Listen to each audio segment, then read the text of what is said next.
오늘도 이렇게 학생부 예배에 나오신 우리 모든 친구들을 예수님의 이름으로 환영합니다. 비록 예배의 자리 가운데 나올 수 없지만 그래도 이렇게 하나님께 찬양할 수 있고 예배할 수 있음에 감사하고 우리가 처한 환경 가운데에서 하나님을 온전히 찬양하는 우리 모든 친구들이 됐으면 좋겠습니다. 이 시간 다 같이 많은 이들 말하고 찬양하시겠습니다. 많은 이들 말하고 많은 이들 노래는 하지만 정작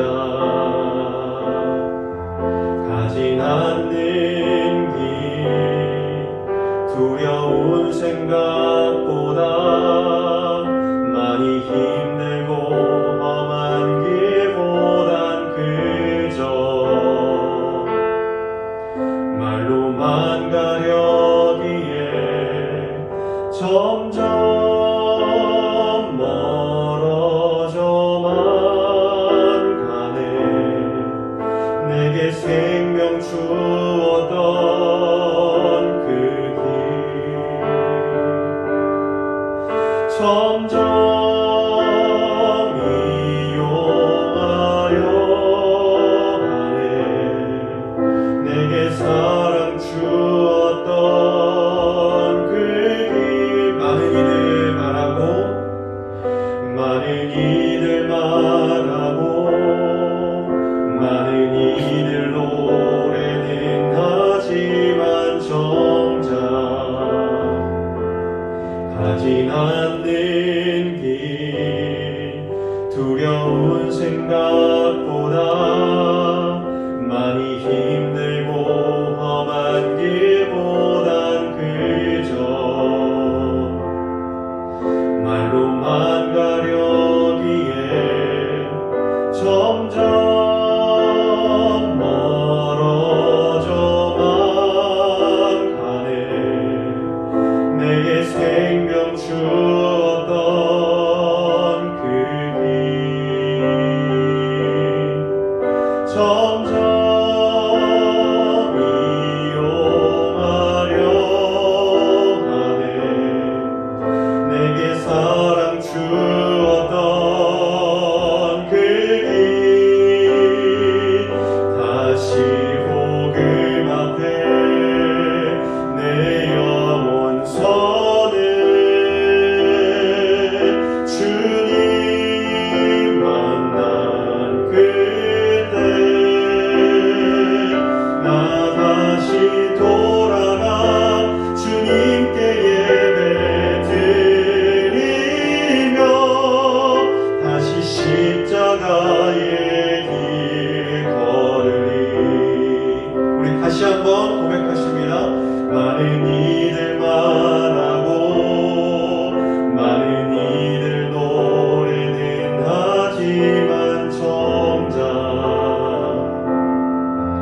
가진 않는 길 두려운 생각보다 많이 힘들고 험한 길보단 그저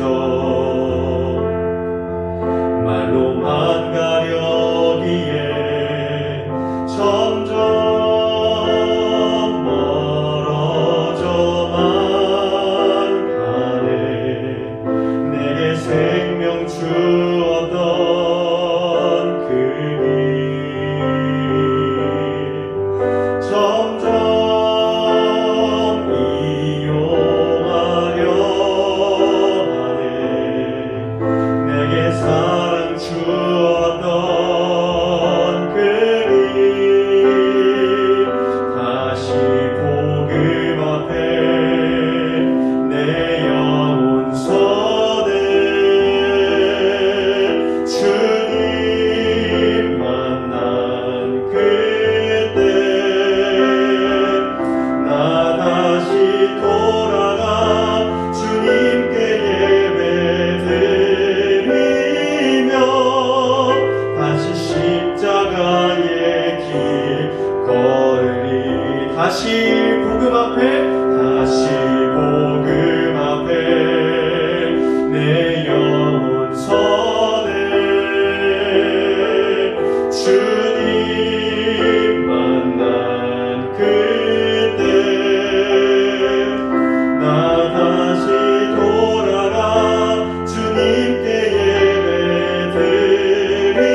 이 시간 우리가 예배를 두고 정말 하나님, 많은 사람들이 하나님을 말하고 하나님을 노래하는 것 같지만 아버지 하나님, 그 속에 정말 하나님이 있는 사람들은 사실 많지 않습니다.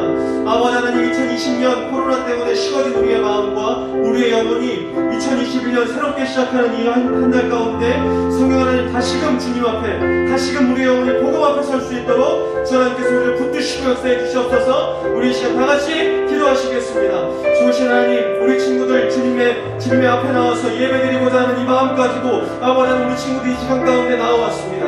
아버지 하나님, 2020년 한 해를 지내면서 아버지 하나님, 코로나 때문에 예배에 나오지 못하고 아버지 하나님, 그것 때문에 식어진 마음들이 있었다면 아버지 하나님, 지나간 달로 어떻게 하시고 아버지 하나님, 2021년 이제 다가온 이 시간 가운데 오늘 우리 친구들 새로운 마음과 새로운 각오와 새로운 결단을 가지고 아버지 하나님 말씀 앞에 설고 다시 한번 우리 영혼이 다시 한번 아버지 앞에 서며 복음이 회복되는, 말씀이 회복되는, 기도가 회복되는 우리 모든 학생과 친구들 될 수 있도록 주 하나님께서 붙드시고 역사해 주시기를 간절히 간구합니다. 이 시간 예배를 위해서 정요한 선생님 나오셔서 기도해 주시겠습니다.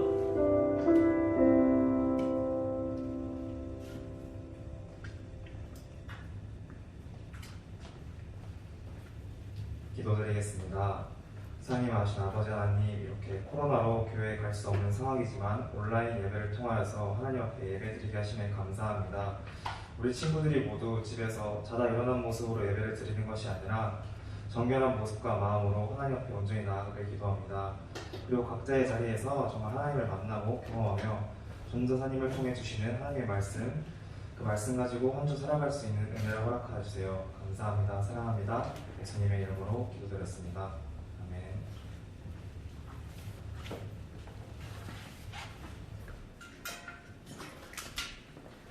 기도 감사드립니다.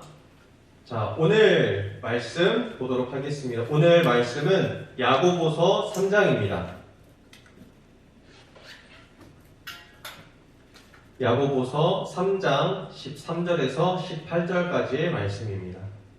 제가 가진 성경으로 신약 374페이지에 있습니다. 야고보서 3장 13절에서 18절까지의 말씀입니다. 자, 다 찾으셨을 줄 알고 제가 대신 읽겠습니다. 너희 중에 지혜와 총명이 있는 자가 누구냐? 그는 선행으로 말미암아 지혜의 온유함으로 그 행함을 보일지니라. 그러나 너희 마음속에 독한 시기와 다툼이 있으면 자랑하지 말라. 진리를 거슬러 거짓말하지 말라. 이러한 지혜는 위로부터 내려온 것이 아니요 땅 위의 것이요 정욕의 것이요 귀신의 것이니 시기와 다툼이 있는 곳에는 혼란과 모든 악한 일이 있음이라. 오직 위로부터 난 지혜는 첫째 성결하고 다음에 화평하고 관용하고 양순하며 긍휼과 선한 열매가 가득하고 편견과 거짓이 없나니 화평하게 하는 자들은 화평으로 심어 의의 열매를 거두느니라. 아멘. 오늘 말씀의 제목은 열매를 보면 압니다 라는 제목으로 여러분들과 말씀을 나누고자 합니다. 사실 오늘 기도가 사전에 얘기가 안 돼 있었는데 우리 유한 선생님께서 아주 기도를 잘 해주셨습니다. 이렇게 잘 성장해 가시는 모습이 참 감사하고 보기 좋습니다. 여러분 혹시 요즘에 뉴스를 보십니까? 뉴스를 안 봐도 여러분들이 인터넷에 들어가 보면 가장 메인에 항상 뜨는 뉴스가 하나 있습니다. 그게 뭔가 하면 바로 정인이 사건입니다.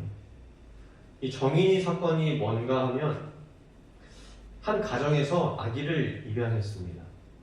그 가정은 주변에서 보기에 평소에 교회를 열심히 다니는 그리고 또 아주 사랑 많은 가정이라고 평가를 받았습니다. 그 가정으로 입양된 아기는 그 가정에서 잘 자랄 거라고, 누구보다 축복받은 아이라고 주변에서 그렇게 얘기했습니다. 그런데 그렇게 입양된 아이는 얼마 지나지 않아 죽음으로 발견이 됩니다. 아기가 죽은 이유를 조사하던 사람들이 정말 어마어마한 충격을 받았는데 그 아이가 죽은 이유가 병들어서 아파서가 아니라 바로 입양한 부모의 폭행 때문에 죽은 것이란 이유가 밝혀졌습니다. 그 아기는 이제 갓 한 살이 넘은 아기였어요. 생후 16개월이었다고 합니다. 즉 정말 아기였어요. 우리는 이 뉴스를 보면서 참 많은 생각을 하게 됩니다.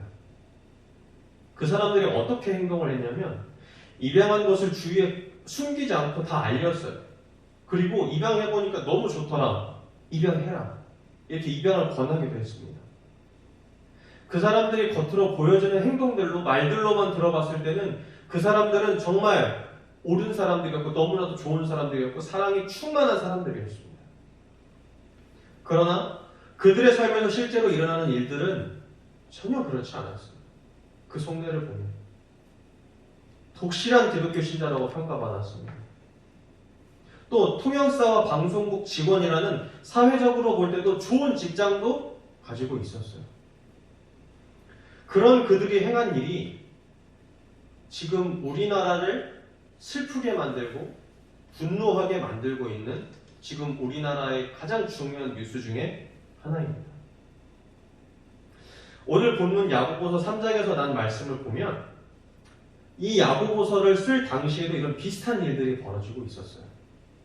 당시 교회에 자기 스스로 내가 선생이다, 내가 지혜로운 사람이고 내가 지혜자다 라고 말하는 사람들이 하나둘씩 생겨납니다.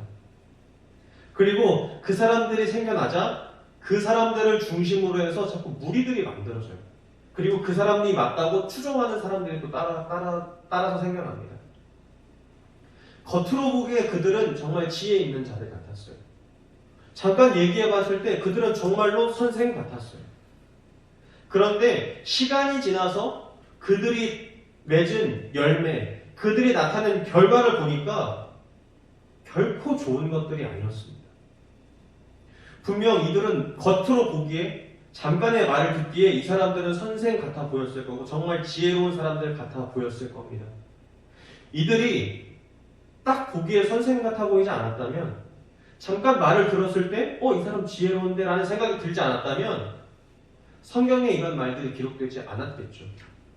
그냥 작은 해프닝 정도로 지나갔을 겁니다. 근데 이 말씀이 성경에 기록된 것은 그런 사람들이 대두화됐고 문제가 대두화됐고 그리고 그런 문제가 교회 내에서 커졌다는 거예요. 그렇기 때문에 야고보, 주의 형제 야고보는 그 문제를 지금 지적하고 성경에서 기록하고 있는 겁니다. 오늘 14절에서 16절 그들이 맺은 열매, 그들이 결국 나타낸 결과가 뭔가 오늘 본문 14절과 16절에서 이렇게 말합니다. 제가 읽겠습니다. 그러나 너희 마음속에 독한 시기와 다툼이 있으면 자랑하지 말라. 진리를 거슬러 거짓말하지 말라. 이러한 지혜는 위로부터 내려온 것이 아니요 땅 위의 것이요 정욕의 것이요 귀신의 것이니. 아멘. 오히려 그들 때문에 교회가 분열되고 서로 시기하고 미워하고 질투하고 싸우고 혼란스러워졌다는 겁니다. 무엇을 보고 그들을 평가할 수 있었을까요? 바로 그들이 나타낸 결과물, 그들이 맺은 열매를 보고서입니다. 정말 하나님께 속한 사람들이었다면 그 사람들이 정말 하나님 말씀을 바르게 깨닫고 정말 하나님께 속한 지혜자들이었다면 그들이 어떠한 열매를 맺는 게 당연한가? 17절과 18절에서 이렇게 말합니다. 오직 위로부터 난 지혜는, 여기서 위로부터 났다는 건 하나님께 속했다는 말입니다. 즉 하나님께 속한 지혜는 위로부터 내려오는 것이, 하나님께 속한 지혜는 첫째 성결하고 다음에 화평하고 관용하고, 관용은 남들이 잘못을 해도 내가 그냥 이해해주고 참는다는 얘기예요. 양순하며 비슷한 얘기입니다. 긍휼하고, 긍휼은 불쌍한 사람을 보면 불쌍히 여길 줄 아는 마음이 긍휼한 마음이에요. 선한 열매가 가득하고 편견과 거짓이 없나니라고 말하고 있습니다. 이 성결, 화평, 관용, 양순, 긍휼, 이것들을 선한 열매라고 말하고 있습니다. 결국 그 사람이 정말 어디에 속해 있는가를 분별하기 위해선 그 사람이 맺는 열매를 보면 안다는 겁니다. 여러분 혹시 사과나무랑 배나무랑 나무만 보고 분별할 수 있나요? 저는 못하거든요. 그래서 이번 기회에 한번 찾아봤더니 그 두 나무가 굉장히 비슷한 점이 많더라고요. 그 중에 첫 번째가 뭐냐면 사과의 제철이 10월에서 12월이에요. 근데 배의 철이 9월에서 11월이에요. 그러니까 사실상 추수해서 우리가 먹는 시기는 비슷한 시기에 나옵니다. 이 사과와 배가. 그리고 또 공통점이 뭐냐면 열매가 맺히기 전에 꽃이 먼저 피죠. 근데 그 꽃 모양이 굉장히 비슷하게 생겼어요. 작고 하얀색이어서 꽃만 보면 이게 전문가들은 알겠지만 저나 다른 분들, 여러분들 같이 비전문가들은 그 꽃만 보고는 이게 배꽃인지 사과꽃인지 구별을 못해요. 그리고 저는 그 사진들을 다 찾아봤거든요. 그래서 이게 사과꽃이구나 이게 배꽃이구나 봤어요. 근데 지금 제 앞에 사과꽃, 배꽃 둘 중에 하나를 놓고 구별하라고 하면 전 못해요. 그만큼 비슷하게 생겼어요. 이렇게 전문가가 아니면 구별하기가 어려워요. 그런데 전문가가 아니어도 구별할 수 있는 방법이 하나 있어요. 저뿐만 아니라 여러분이 와도 혹은 여러분들보다 어린 친구들이 와도 초등학생들이 봐도 한 번에 구별할 수 있는 방법이 있습니다. 그 나무에 맺힌 열매를 보면 알 수 있습니다. 아무리 배나무같이 생겼고 모든 특징이 다 배나무 같은데 거기에 사과가 열렸어요. 그건 사과나무입니다. 이건 아무리 봐도 사과나무같이 생겼는데 거기에 배가 열렸어. 그럼 그건 누가 뭐래도 배나무입니다. 여러분, 이런 열매를 보면 알 수 있는 것. 그리고 또 더 나아가서 우리가 예수님 안에 붙어 있다면, 우리가 예수님께, 하나님께 속해 있다면 우리는 반드시 좋은 열매를 맺을 수밖에 없습니다. 그게 누가 됐든 하나님께 속한, 하나님께 붙어 있는 사람들은 선한 열매를 맺을 수밖에 없고, 하나님께 떨어져 있고 악한 것들에게 붙어 있는 사람들은 악한 열매를 맺을 수밖에 없습니다. 그걸 성경을 통해서 말하고 있는데 예수님께서 말씀하십니다. 우리 요한복음 15장 5절 같이 찾아봅시다. 요한복음 15장 5절입니다.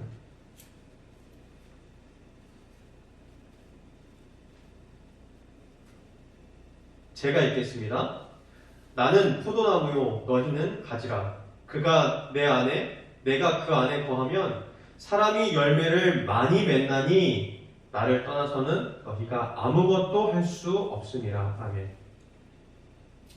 사람이 예수님께 붙어 있느냐 아니면 떨어져 있고 악한 것을 추구하고 바라고 있느냐, 그건 바로 그 사람의 열매를 보면 알 수 있다는 겁니다. 그럼 여러분은 어떻습니까? 여러분이 있는 그 자리에서, 친구가 또한 가정에서 여러분들은 어떤 열매를 맺고 있습니까? 오늘 말씀처럼 시기와 다툼, 악한 일을 하고 있습니까? 아니면 정말 날마다 하나님의 말씀을 읽고 기도하면서 여러분이 있는 자리에 선한 것들이 열려지고 화평하고 불쌍한 사람들을 보면 긍휼히 여길 줄 아는 마음이 있습니까? 오늘 저와 여러분이 일주일을 잠깐 되돌아봤으면 좋겠습니다. 그리고 내 일주일간의 삶이 정말 예수님께 속했던 삶이었나? 아니면 예수님께 속한 삶이 아니었나? 한번 생각해보는 우리 친구들이 됐으면 좋겠습니다. 생각했다면, 구별했다면, 혹시 여태까지 내가 생각해봤을 때 내가 예수님께 속한 사람이 아니었던 것 같아. 괜찮습니다. 이미 이전에 지나간 시간들은 뒤로 하고 우리 오늘부터 2021년이 새롭게 시작되는 이 1월 달에는 다시 한번 마음을 먹어봅시다. 하나님께서 말씀하신 그 성결의 열매를 맺는 우리 친구들이 됐으면 좋겠습니다. 여러분, 성결이 뭔가 하면 여러분들이 알기 쉽게 얘기하면 결국 하나님의 말씀에 따라 순종하며 살아가는 것, 그것을 성결한 삶이라고 말하고 있어요. 그렇다면 왜 굳이 기도해야 되는가? 왜 굳이 성경을 읽어야 될까? 하나님이 성결한 삶을 원하시면 그냥 우리가 성결한 삶을 살도록 해주시면 될 텐데 왜 우리가 굳이 기도를 해야 될까요? 하나님은 우리를 로봇으로 만들지 않으셨어요. 하나님은 우리를 태초에 만드실 때 하나님의 우리의 형상대로 만들자라고 말할 때 그 우리의 형상대로는 팔 2개, 다리 2개, 머리 하나, 눈 2개 이런 형상을 말하는 게 아니라 하나님께서 가진 성격을 얘기해요. 특징을 얘기하는 거예요. 근데 그 많은 성격과 특징 중에 하나가 뭐였냐면 자유의지라는 게 있어요. 하나님이 우리를 사랑하시기 때문에 로봇으로 만들어서 통치하고 지배하고 다스리는 게 아니라 자유의지를 주고 서로 사랑하는 관계가 되기 위해서 우리를 만드셨기 때문에 하나님은 우리를 억지로 인생을 이끌어가지 않으세요. 그럼 왜 기도하고 왜 말씀을 읽어야 될까? 기도를 하고 하나님 말씀대로 살게 도와달라고 기도할 때 하나님께서는 우리의 생각도 바꿔주시고 마음도 바꿔주시고 내가 주변에 처한 상황과 만나는 사람들까지 하나님께서 바꿔주세요. 그렇게 내가 하나님의 말씀을 살 수 있도록 하나님의 말씀대로 성결하게 살 수 있도록 하나님께서 모든 환경과 조건들을 다 만들어주시는 그 역할을 하나님만 하실 수 있으세요. 반대로 내가 아무리 성결하게 삶을 살고 싶어도 내가 아무리 하나님 말씀대로 살고 싶어도 내 인생에 기도와 말씀이 없다면 하나님의 말씀대로 내 의지만 갖고 살 수 있을까요? 그것도 절대 불가능한 일입니다. 기도와 말씀이 필요한 이유는 하나님께서 나를 도와주셔야만 하기 때문에 내가 기도와 말씀을 읽고 하는 거예요. 그리고 그것이 끝이 아니라 나의 결단, 내 노력, 그 시간들도 반드시 여러분과 저에게 필요한 겁니다. 유튜브 2시간, 3시간 보는 거 되게 금방 가잖아요. 근데 기도 10분 하는 거 되게 힘들지 않아요, 여러분? 기도 제목 다 말하고 기도 다 한 것 같은데 시계 보면 10분이 안 지나 있어요. 어떤 친구들은 5분만 기도하면 할 기도 못돼요. 여러분 정말일까요? 그만큼 여러분들이 하나님과 어떻게 보면 친밀하지 않다는 증거예요. 여러분들이 하나님께 기도하는 내용이 그냥 나 필요한 것만 쭉 올려드리고 그만두니까 5분이면 충분한 거예요. 여러분, 기도는 하나님과 대화하는 거예요. 대화할 때 일방적으로 내 할 말만 딱 하고 끝나면 그게 대화인가요? 그렇게 말하는 친구, 대화 계속 하고 싶을까요? 여러분, 하나님은 여러분과 대화하고 싶어 하세요. 그렇기 때문에 기도의 자리 가운데에서는 내가 하나님께 올려드리는 기도도 있지만 하나님께서 나에게 뭐라고 말씀하시는지 듣는 시간도 반드시 필요합니다. 처음엔 어려울 수 있어요. 어색할 수도 있어요. 그런데 그 기도의 시간과 말씀의 시간이 날마다 유지가 되면 하나님과 점점 친해져요. 그러면서 하나님하고 할 말이 점점 많아집니다. 여러분들이 이걸 꼭 한번 이 방학 기간에 경험해 봤으면 좋겠어요. 방학이 아니더라도 지금 학교 안 나가잖아요. 그렇죠?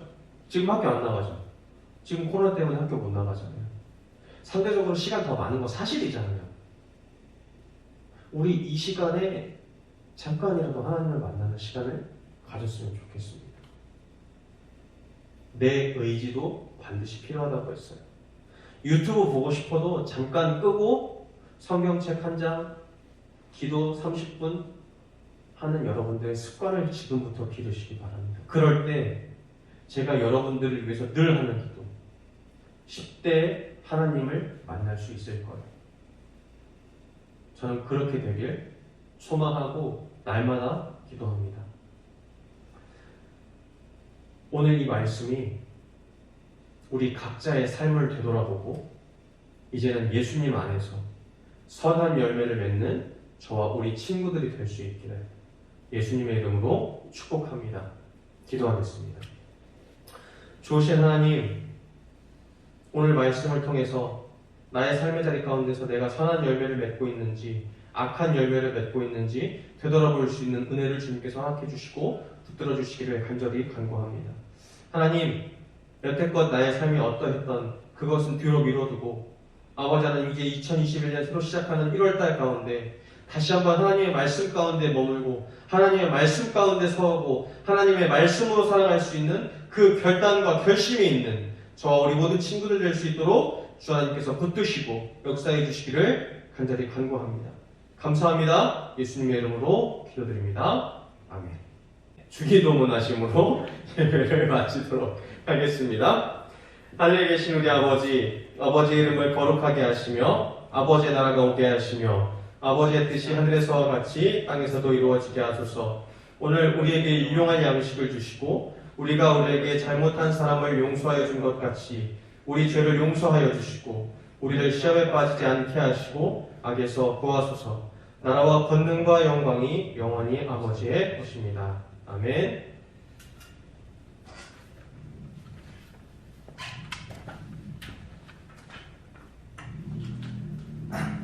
안녕하세요 여러분. 오늘부터 제가 오늘 광고를 하게 됐습니다. 일단 이게 온라인으로 예배드린 여러분 다들 수고하셨습니다. 자, 이제 광고할 텐데요. 이거 매번 권영이 말씀했던 거지만 토요 기도회가 11시에 있습니다. 지금 어제죠. 토요일은 많이 들어왔었는데 정말 많은 친구들이 토요 기도회에 참석해서 하나님께 기도드리는 시간을 가졌으면 좋겠습니다. 그리고 말씀 읽기표 다들 하고 계신지 모르겠지만 이거 하면 선물도 받고 하나님과 더 친해질 수 있는 시간이니까 다들 이거 하고 전도사님이나 담당 선생님께 보내드렸으면 좋겠습니다. 그리고 오늘은 특별히 해외 선교 주일이라고 있는데 이게 선교원금을 작정하고 하나님께 드리는 학생들이 됐으면 좋겠습니다. 이게 뭔지 모르겠으니까 전도사님이 설명해 드릴 거예요. 저도 잘 몰라요 사실. 네, 이게 해외 선교 주일이 뭔가 하면 우리 교회가 매해 하고 있는 건데 해외, 그러니까 우리나라 밖에 선교를 하는 거예요. 그러니까 지금 선교사님들이라고 여러분 들어본 적 있을 거예요. 선교사님들이 우리나라 밖에도 외국에서 많은 외국 가운데에서 하나님의 말씀을 증거하고 선포하고 있어요. 그런데 그분들이 보통 선교사님들이 가 계신 곳이 어떤 곳인가 하면 기독교의 뿌리가 깊지 않은 나라들이에요.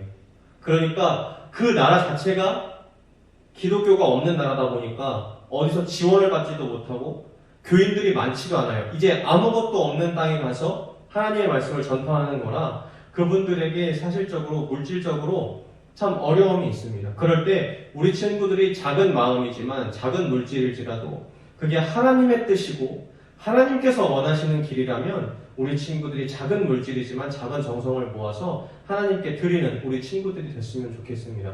혹시 가지고 있는데 헌금을 어떻게 해야 될지 모르는 친구들은 우리 교회 홈페이지가 있어요, 여러분. 안양중앙성결교회 치면 우리 교회 홈페이지가 있거든요. 거기에 주보가 올라가 있는 안에 보면 거기에 교회 계좌번호가 나옵니다. 그리고 그렇게도 모를 것 같으면 그냥 전도사님한테 문자나 연락을 주세요. 그러면 전도사님이 어떻게 되는지 가르쳐 드리도록 하겠습니다. 그리고 이 해외 선교를 왜 해야 될까? 라고 생각하는 친구들이 있을 수 있는데 선교는 하나님의 명령이에요. 그렇기 때문에 우리가 그 명령 가운데 순종해야 하는 겁니다. 전도사님도 개인적으로 매달 정기적으로 해서 해외 선교 헌금을 보내고 있어요. 국내 선교 헌금을 보내고 있어요. 이게 하나님의 명령이기 때문이에요. 내가 돈이 많고 내가 넉넉하고 풍요해서가 아니라 하나님께서 명령하신 명령이기에 거기에 순종하는 겁니다. 혹시 마음에 감동이 오는 친구들은 전도사님께 연락을 주시거나 아니면 교회 홈페이지에서 주보를 보고 거기에다가 헌금을 해주시면 되겠습니다. 감사합니다. 그럼 오늘 예배는 이것으로 마치도록 하겠습니다. 안녕.